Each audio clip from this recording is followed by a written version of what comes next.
Good evening. Welcome, everyone. Thank you for joining us tonight for an informational webinar on the Shenandoah Valley Rail Trail Feasibility Study.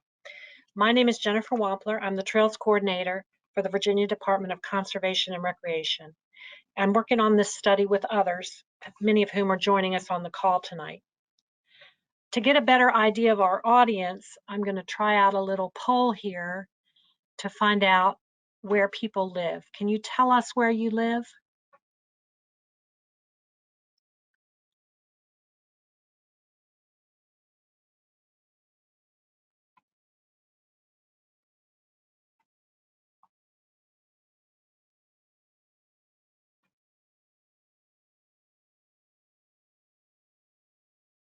Okay, I think most of you have responded. I am going to close the poll.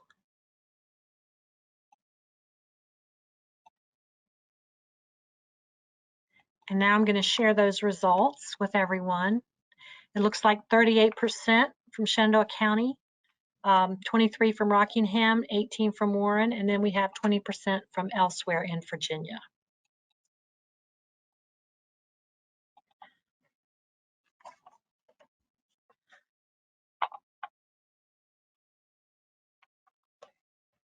For the meeting tonight, we have 4 speakers and about an hour to go over what we've learned so far with our study. In addition to the material I'll be covering, Kelly McClary will provide some background on the project. Brad Reed with VDOT will share some results from their MetroQuest survey, and Brad Shelton with Michael Baker International will provide information on what his team has learned in the field. We also will talk about how you can provide feedback and some next steps. With only an hour, we won't have time to address questions tonight, but please feel free to type your questions in the question box. I will respond within the month to all your questions, and we'll be creating a frequently asked questions handout to post on the website. The link is shown in blue on this slide. If you prefer to think over your comments, you can always send them to me later by snail mail, email, or fax, and my contact information is on this slide. There will also be a recording of this slideshow available on the website if you'd like to share this with others who weren't able to join us tonight. The purpose of this meeting is to provide information on the feasibility study and gather your input regarding the proposed rail trail in the Shenandoah Valley from Broadway to Front Royal. Kelly McClary, who's the Director of the Division of Planning and Recreation Resources here at DCR, is going to explain why we're doing this study and when it's due. Hi, everyone, and welcome tonight. My name is Kelly McClary. I'm Director of Planning and Recreation Resources with the Department of Conservation and Recreation. So back in last fall, or in January, in fact, a budget bill was approved, House Bill 1800, which is, it's written in front of you today. And what it did was provide Ask DCR and Direct DCR to create and evaluate a rail trail from Front Royal to Broadway, and that's approximately 48.5 miles. That study is actually due November 1st of this year, and it just some work that we've been doing so far in the past 6 to 8 months. I want to thank our partners today, DRPT, as well as VDOT and Norfolk-Southern. We've been working together so that we can evaluate that section of rail trail in Shenandoah County. We've also had, VDOT has been working on having an engineering company go out and look at the structures and the bridges along the way. So tonight you're going to be hearing from all of our partners and what they've found so far. And one other thing I'd like to mention is that on November 1st, our study is going to be due. So after tonight's public meeting and input, we're going to have an input session for about 30 days. You can send Jennifer Wampler any comments or questions you may have, like she said, via email or letter or phone call for that matter. And we'll take those and respond to those comments over the next 30 days, and then we'll incorporate any comments that we receive into our study. So the study will begin being written sometime in August, and we'll have a draft ready sometime in September and October. And as we said earlier, on November 1 it's due. So that will go to the General Assembly. But for that information, that's the background of why we're completing this study and what we'll be doing so far in the next couple months. And from here, I'm going to let Jennifer take it away. And like I said, I want to thank our partners today, and you'll be hearing more. Part of this presentation will include presentation from VDOT as well as the engineering firm that helped them along the way. Thank you all, and I hope you found this informative.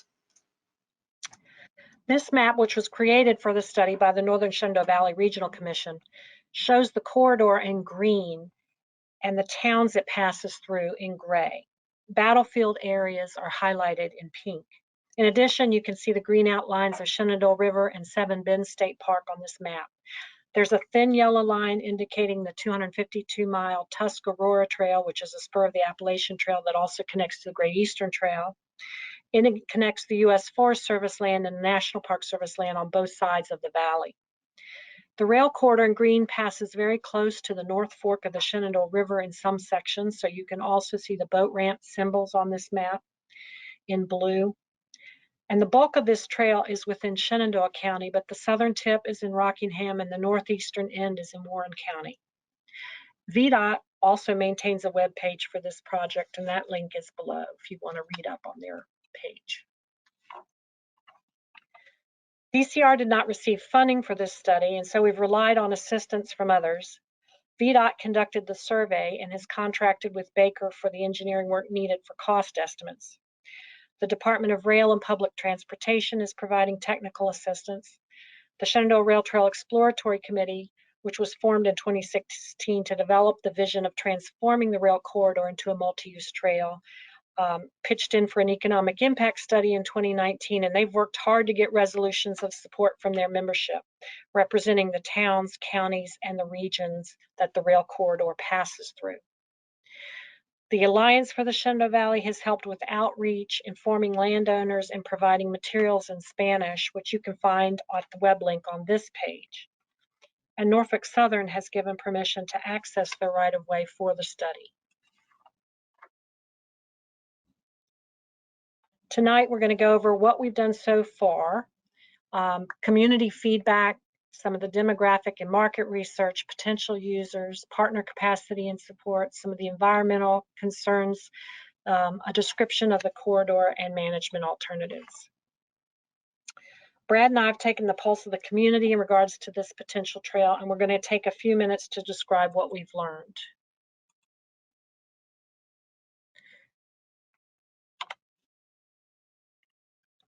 So in January, we held 4 listening sessions with nonprofits, transportation providers, land managers, and tourism and economic development interests. Across these groups, there was widespread bipartisan support for the project, but there's also been some opposition. The Virginia Rail Policy Institute, those members would like to see passenger rail along the line. And there are some farmers who are concerned about interference with farm operations and who may be impacted if land values go up, if the eyesore becomes a public amenity.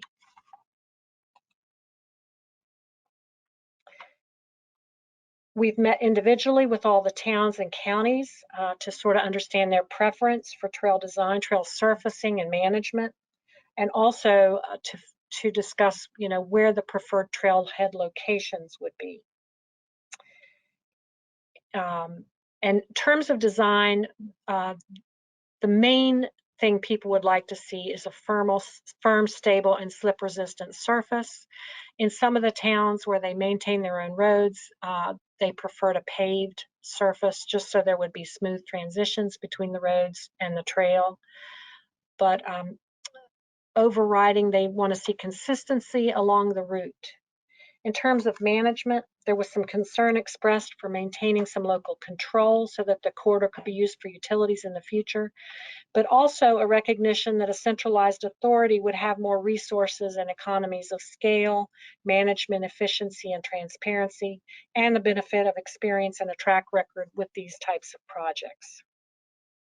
Towns do recognize that this project won't be cheap, and they seem willing to put some skin in the game, although that varies over whether they're providing space for maintenance equipment or providing the trailheads providing some financial support, or performing some of the maintenance functions. Now I'm going to turn it over to Brad Reed, and he's going to go over the survey results.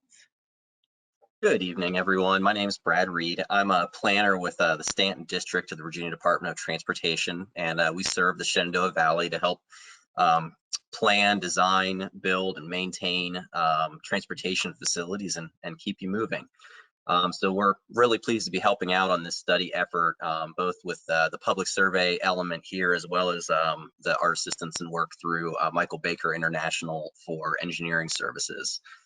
So part of any feasibility study is understanding what the public thinks of the project and whether or not we're really on the right track. So, is it feasible? That's an important question to ask. Are folks going to use the trail? What are the potential benefits they might see in the trail?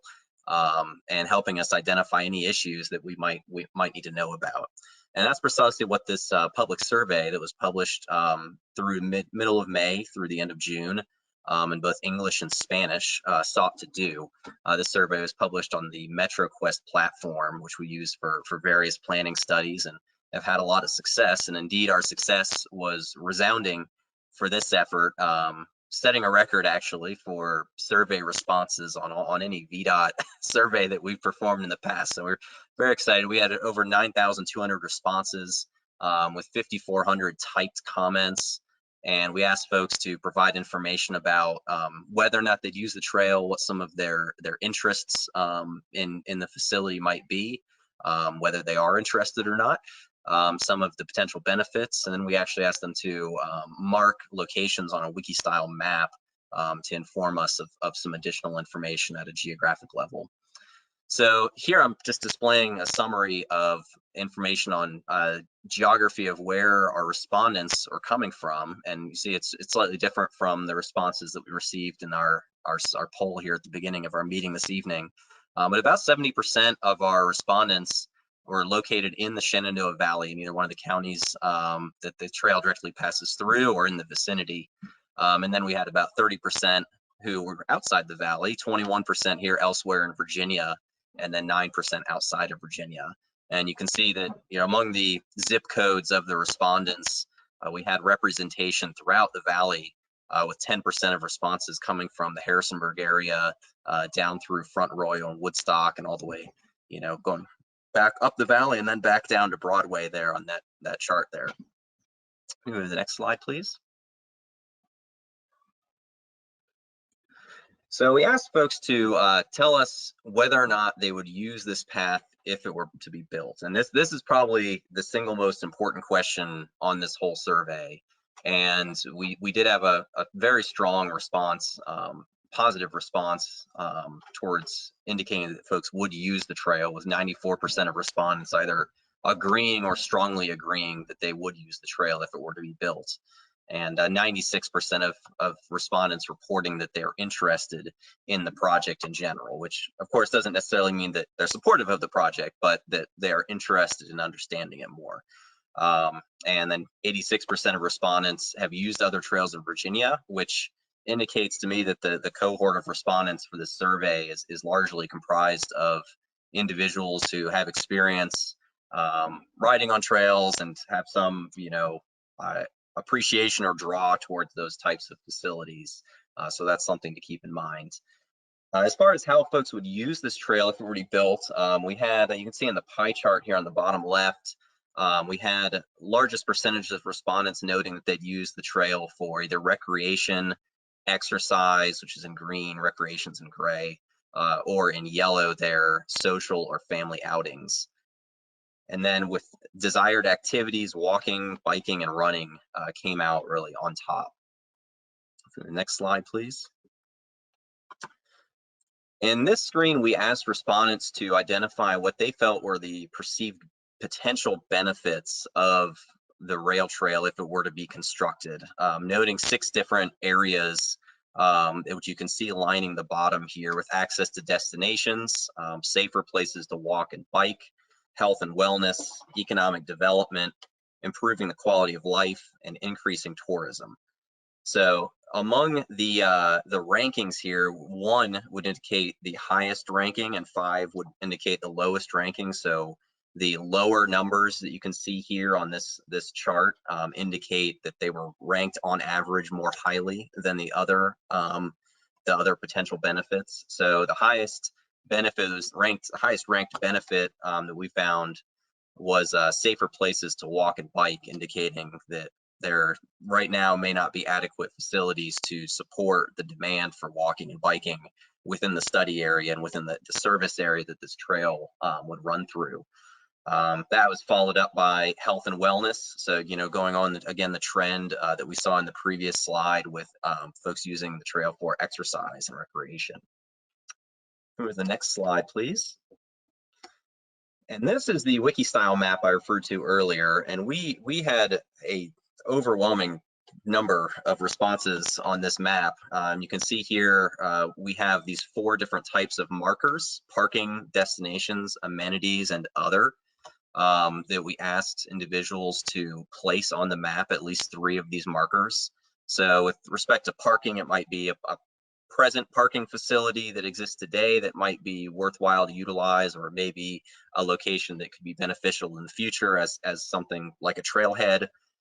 Destinations, places that are located along the trail that folks would like to visit or be in some way connected to with the trail.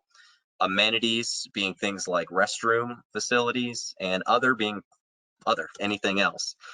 With the majority of our almost 22,000 map marker responses here were in the parking category, 44% of responses, which that's the category that's arguably the most useful for us at this stage of the game as we try to understand feasibility, being the keyword of the evening, understanding where trailheads might be located, what those might look like, what kind of potential right-of-way impacts would be associated with them.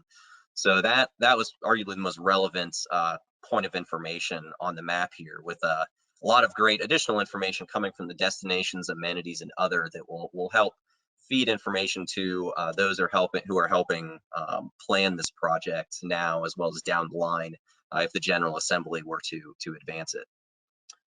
Next, oh, excuse me, and I'll say one more thing on the map there. The clusters here, they're represented. The colors just mean that there are more responses in a given area, and the numbers are the actual number of markers that are on the map. So in Front Royal at the top right, you'll see there are over 3,300 map markers placed there. Moving south from there, there are about 3,200 in Woodstock, and then coming down at the bottom of the map here is Broadway on the bottom left with almost 3,000 map markers placed. So again, a very broad distribution distributed across the valley of responses from our respondents. Next slide, please.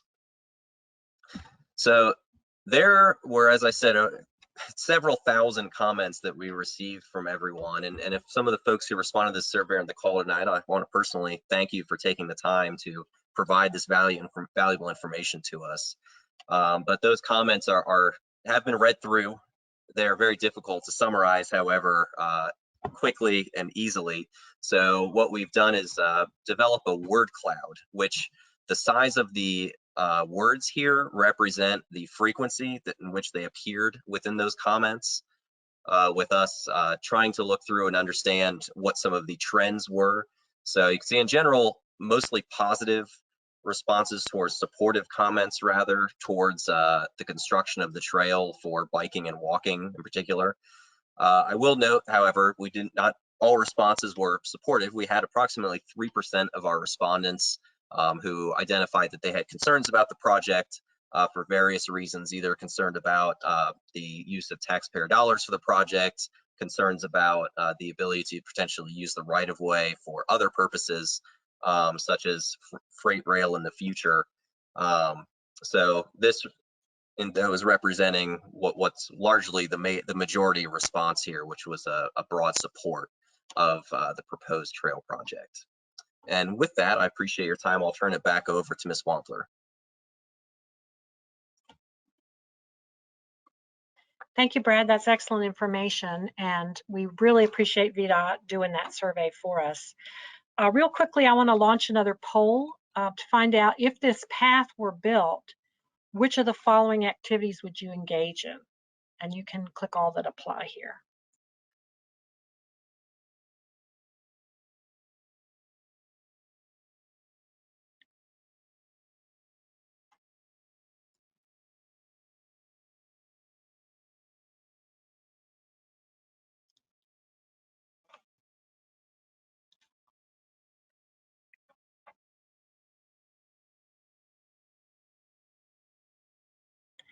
So most of you have voted. I'm going to close this out, and I'd like to share it with everybody so you can see 83% would walk or run, 79% would bike, 9% horseback riding, and 19% others. So that might be like electric scooters or electric bikes or skateboards.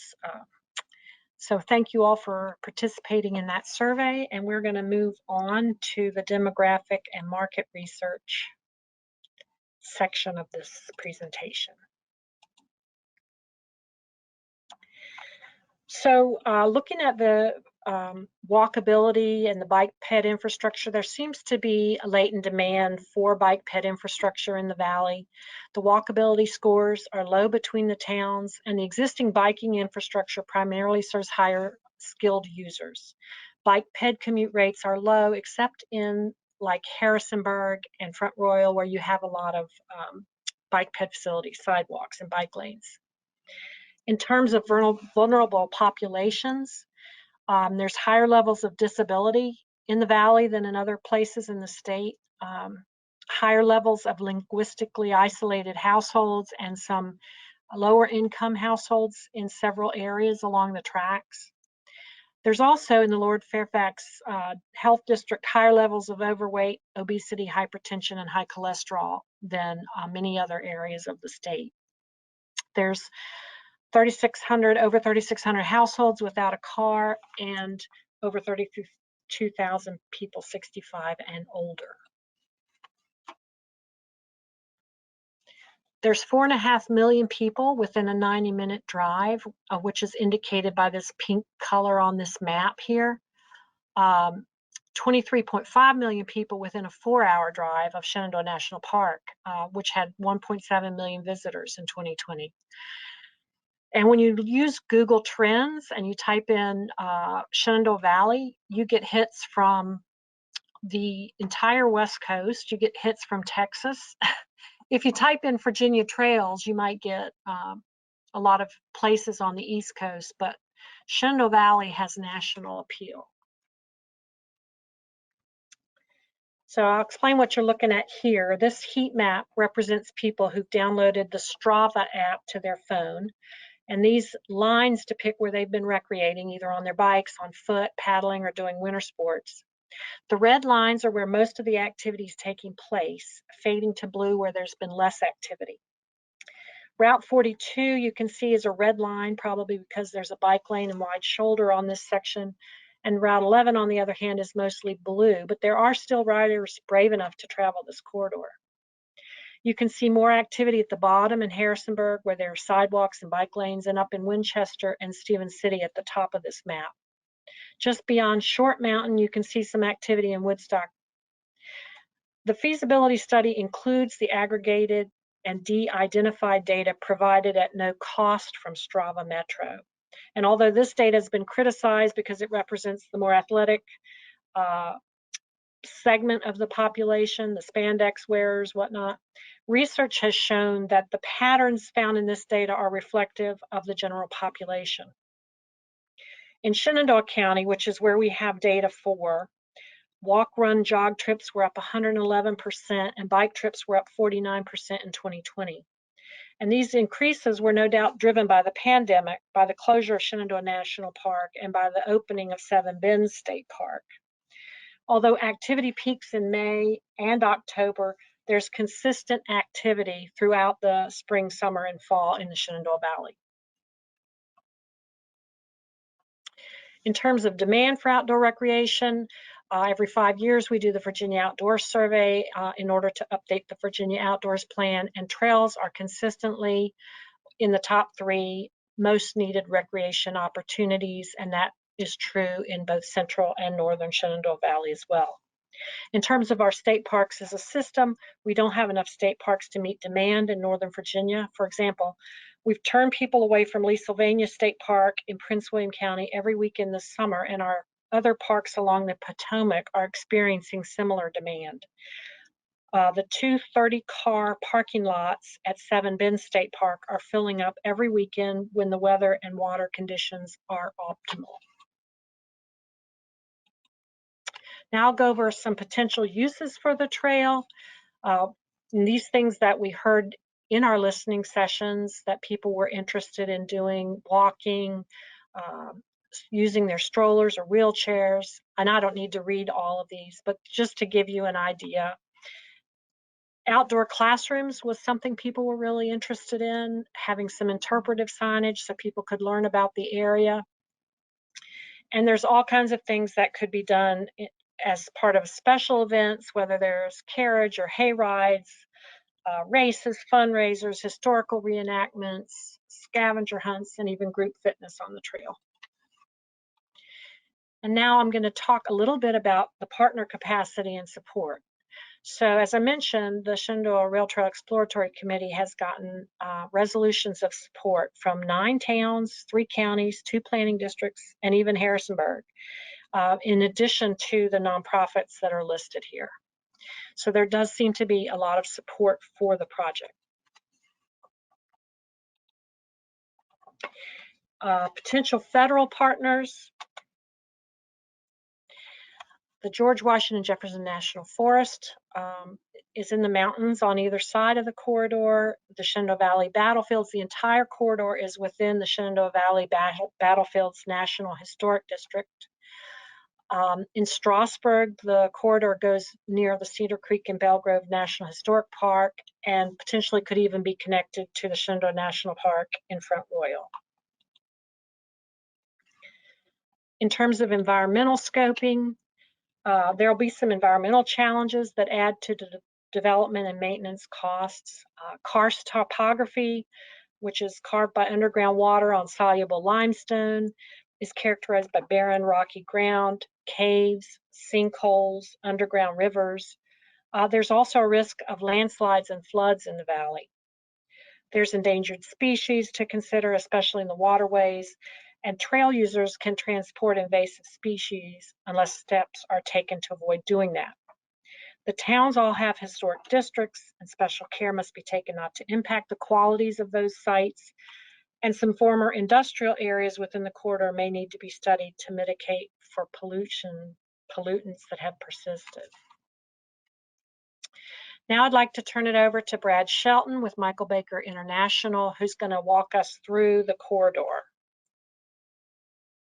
Thank you, Jennifer. So Michael Baker was brought in. You can go to the next slide, please. Okay. So Michael Baker was brought in to evaluate the feasibility of the Norfolk-Southern alignment to convert it to a multi-use path. So really what we were brought in to do was take a look at the conditions on the ground and try to determine what level of work needs to be done to bring this up to multi-use path standards. So as part of that effort, we conducted a number of tasks, including trail segmentation, alignment condition review of actually going out and traversing the alignment, looking at potential locations for trailheads. We also took a close look at where we have roadway crossings, and also our bridge inspectors went out and looked at all the structures along the alignment. Next slide, please.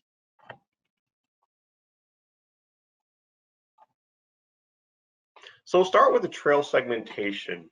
And when we have a corridor of this length, which is 48.5 miles, when we have these longer corridors that we're looking at conversion to trail use, we typically want to break them up into what we refer to as segments of independent utility.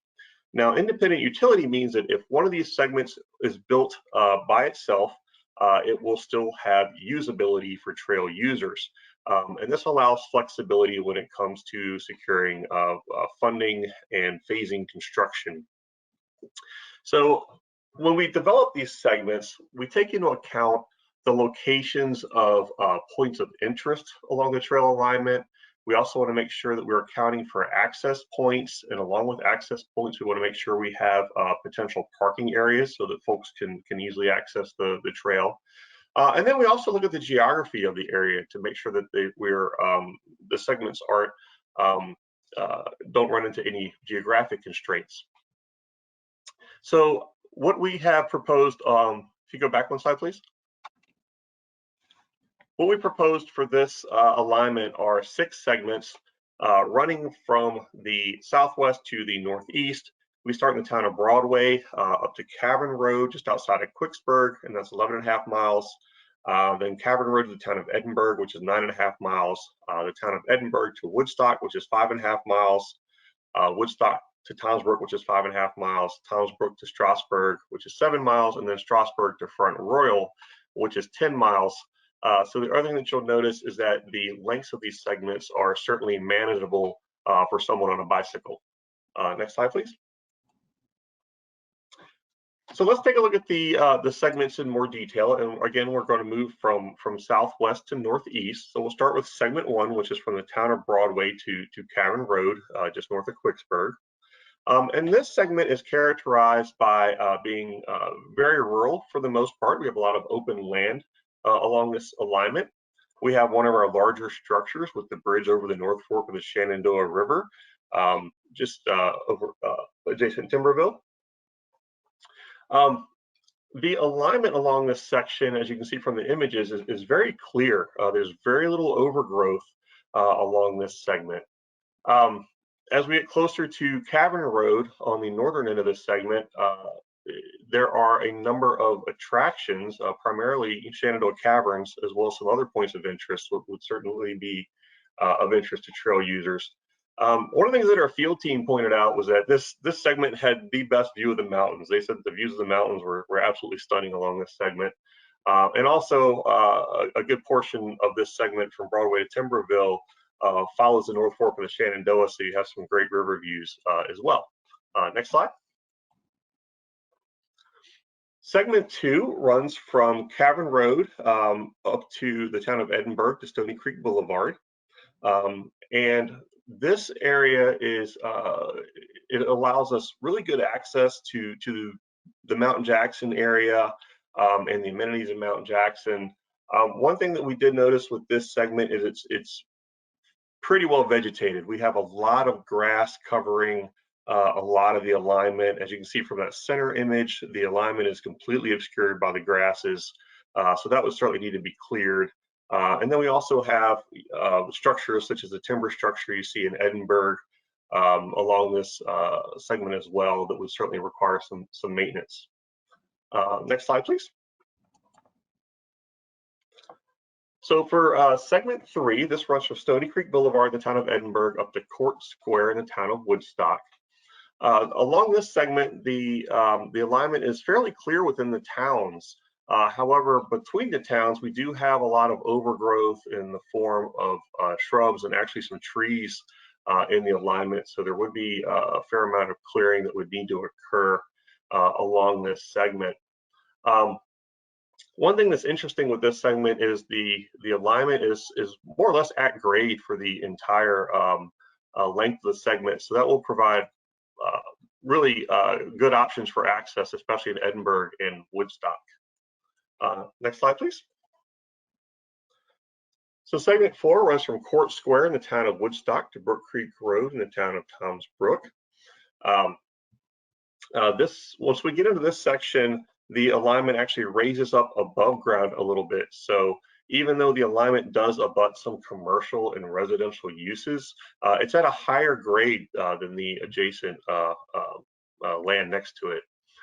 We have a lot of open land along this segment, and you will notice, as with the previous segment, we do have a lot of overgrowth, a lot of trees, shrubs, and grasses on the alignment, which will need to be cleared. Next slide, please. Segment 5 is from Brook Creek Road in the town of Townsbrook up to Route 55 and King Street in the town of Strasburg. As we start out from Townsbrook and move north, we do have a lot of vegetation covering the alignment. However, once we get north of Fisher's Hill, it clears out quite a bit, and the alignment is very clear. This segment provides really good access to Strasburg, the Main Street, and the various community amenities in Strasburg. But it should also be noticed that there are a number of roadway crossings as we get in Strasburg, and due to the geography of the area, a lot of those crossings have poor visibility. So we will certainly want to take a look at those and come up with recommendations for mitigation. Interesting features along this segment include a number of rock formations adjacent the rail alignment, which certainly creates features of interest. And we also have some structures that are associated with the railroad activity. Next slide, please.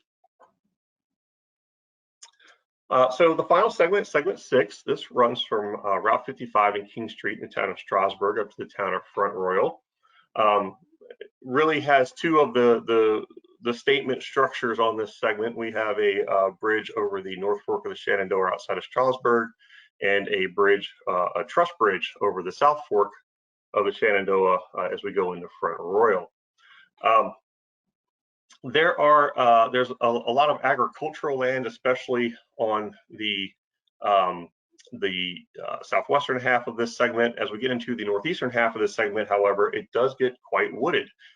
So there is a lot of shade along this segment, which would certainly be a nice amenity for trail users.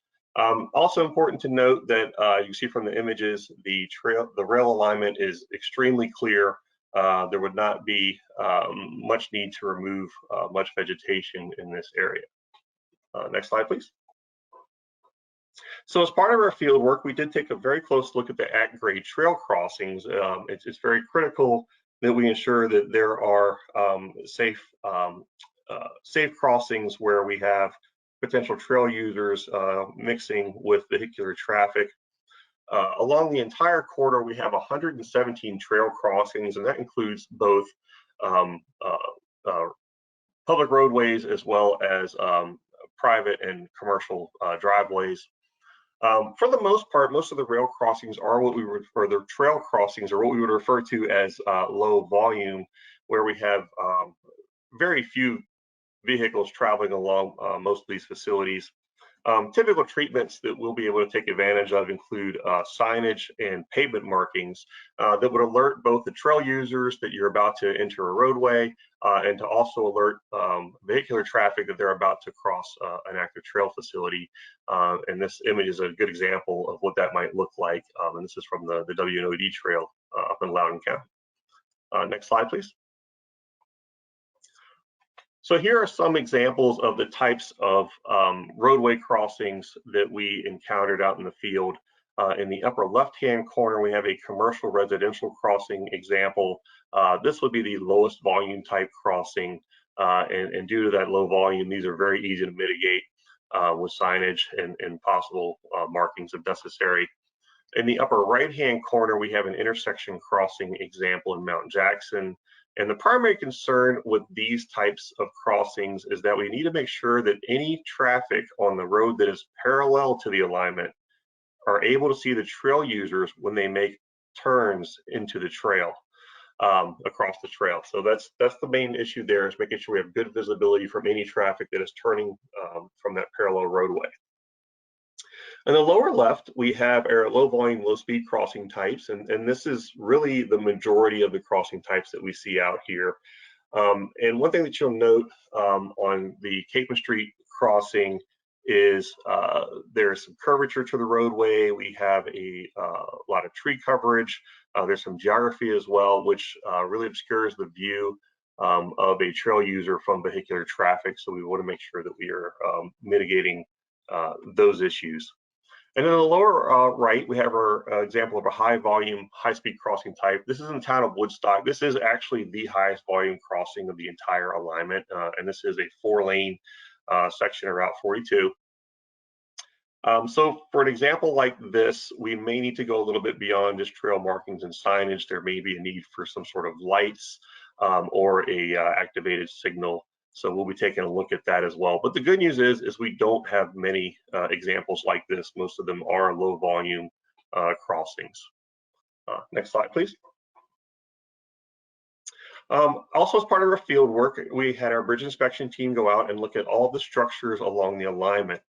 We have 49 total structures along the alignment, 16 of which include long or multi-span structures, and these include steel multi-girder bridges, steel two-girder bridges, or steel truss bridge, as you see in the upper left-hand image here. We also have 7 single-span structures, which are typically either timber or slab or steel, and there's an example of one of those in the upper right-hand corner.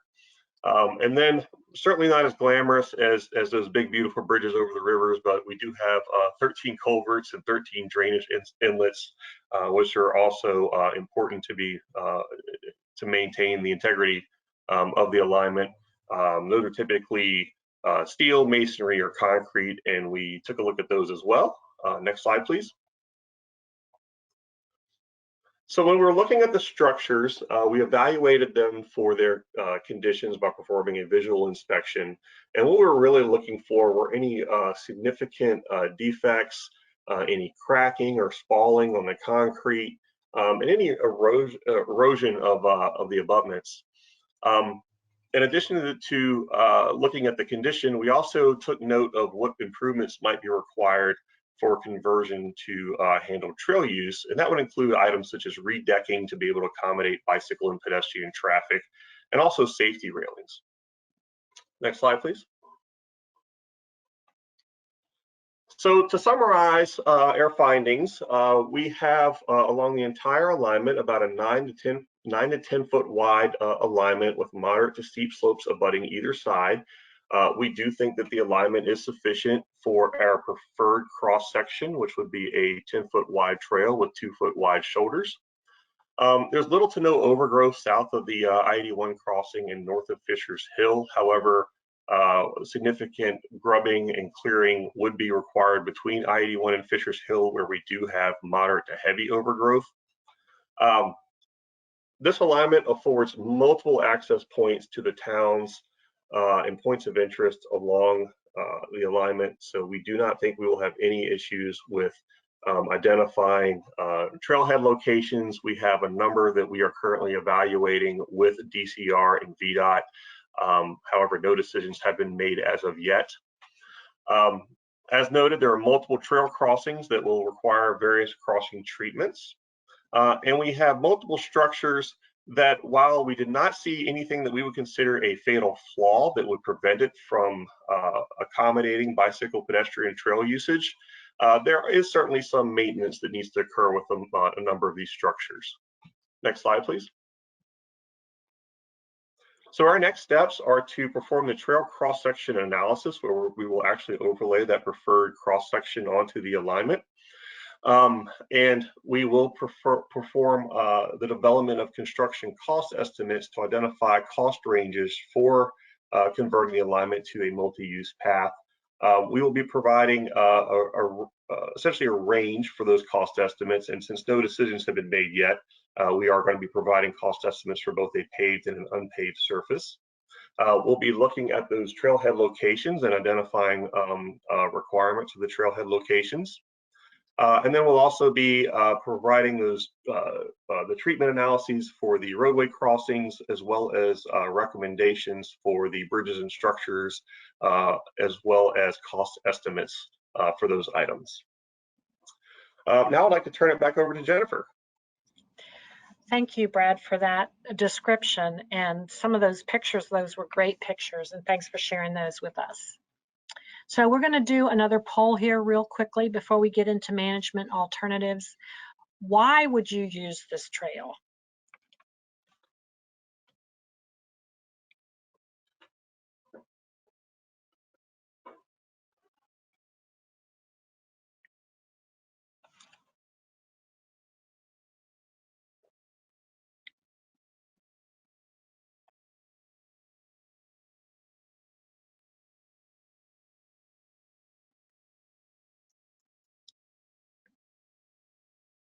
Okay, it looks like most of you have voted, so I'm going to go ahead and close this out and share the results. It looks like for most people, it would be recreation or exercise, 93%. 63% social or family outings, and 20% other, 15% commuting to work or school. So thank you very much for sharing that information with us. And I will go into our management alternatives. So this study is not going to conclude who would be the best manager for this project, but we are providing sort of a palette of what the choices could be. This could be federally owned and managed with congressional action, state-owned, and that could be state-owned with federal management, or state-owned with state management, whether that was VDOT or DCR or even a rail authority. It could be a regional authority like Spearhead Trails down in Southwest Virginia. Or it could be managed by a non-governmental organization in partnership with the state, like the Virginia Capitol Trail. There could be local or regional ownership. There's a regional authority that, like the WNOD, or it could be managed by a regional commission like the trails down in Roanoke, in the Roanoke Valley. Or it could be managed by a board like the Tobacco Heritage Trails managed by the Roanoke River Rails to Trails. Or managed by a non-governmental organization with support from the planning districts like the Appomattox River Trail. So we will be accepting your comments in Spanish or in English until August 21st. You can send them to me. There's my email address, there's my mailing address, and there's also a fax number there.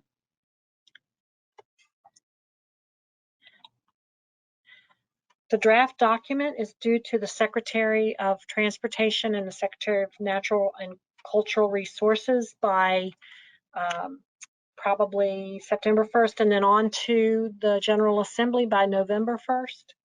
And then, of course, Norfolk-Southern is going to have to determine what happens with the line, whether they're going to sell the line. And the General Assembly accordingly will direct state agencies and assign resources if appropriate.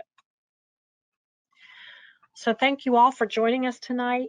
Again, here's my contact information. If you weren't able to write it down before, I'll give you some time. And we really appreciate the time you've given tonight to learn more about this project.